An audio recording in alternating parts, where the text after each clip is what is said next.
Quand je contemple ton ciel, ouvrage de tes doigts, la lune et les étoiles que tu as créées. Ici, l'expression « fait de tes doigts » souligne la puissance, l'autorité, la sagesse et la grandeur de Dieu, qui a créé ce monde et toutes choses dans l'univers.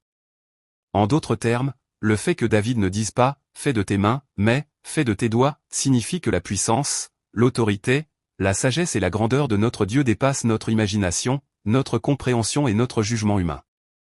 Non, la puissance, l'autorité, la sagesse et la grandeur de Dieu sont des choses mystérieuses qui transcendent la raison, l'intellect et le bon sens humain, elles surpassent même tous les faits scientifiques modernes.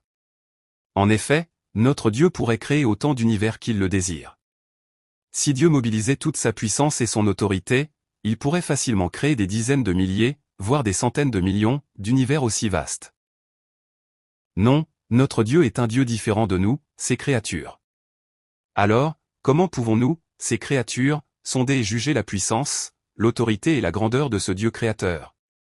La puissance, l'autorité et la grandeur de notre Dieu créateur sont si immenses que nous, ces créatures, ne pouvons les sonder ni les juger avec notre propre raison, notre intellect ou notre bon sens.